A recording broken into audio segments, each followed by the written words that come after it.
नमस्कार, आपण बघत आहात द पोलीस टाइम्स मराठी। नाशिकच्या तपोवन परिसरातील केवडीवन भागात सुटकेसमध्ये आढळून आलेल्या महिलेच्या मृतदेह प्रकरणाचा पोलिसांनी अवघ्या 72 तासात छडा लावला आहे। चारित्र्याच्या संशयातून प्रियकराने महिलेचा खून केल्याचे तपासात निष्पन्न झाले असून संशयिताला कर्नाटकातील मंगळूर येथून अटक करण्यात आली आहे। मृत महिलेचे नाव सुनीता विश्वकर्मा वय 30 असून ती उपनगर परिसरात राहत होती। तिचे गोपी गोसावी वय 35 वर्ष याच्याशी प्रेम संबंध होते। दोघेही भाड्याच्या खोलीत एकत्र राहत होते। 13 जून रोजी रात्री गोपी दारूच्या नशेत घरी आल्यानंतर दोघांमध्ये चारित्र्याच्या संशयावरून जोरदार वाद झाला।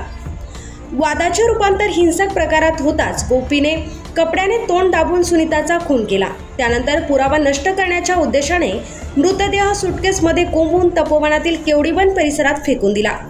16 जून रोजी हा प्रकार उघडकीस आला होता। तपासादरम्यान सुनीताच्या बहिणीने मृतदेहाची ओळख पटवली। विश्वकर्मा कुटुंब मूळचे उत्तर प्रदेशातील असून रोजगाराच्या निमित्ताने गेल्या 20 वर्षापासून नाशिकमध्ये वास्तव्यास आहे। गुन्ह्याचा छडा लावण्यासाठी आडगाव व उपनगर पोलिसांनी संयुक्त तपास सुरू केलाय। तांत्रिक विश्लेषण आणि मोबाईल लोकेशनच्या आधारे पोलिसांनी संशयिताचा माग काढला। तपासात गोपी मुंबई मार्गे रेल्वेने कर्नाटकात पळाल्याचे निष्पन्न झाले।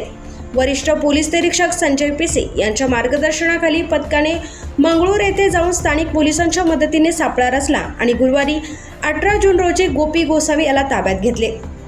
गोपी हा व्यवसायाने प्लंबर असून पहिल्या पत्नीसोबत घटस्फोट झाल्यानंतर त्याने मंगळूर येथील एका महिलेशी दुसरे लग्न केले होते। त्याची दुसरी पत्नी सध्या गर्भवती असल्याची माहिती समोर आली आहे। दरम्यान घटस्फोटीत असलेल्या सुनीतासोबत त्याचे प्रेमसंबंध जुळले होते, मात्र संशयाच्या कारणावरून या संबंधाचा शेवट खुनात झाला आहे।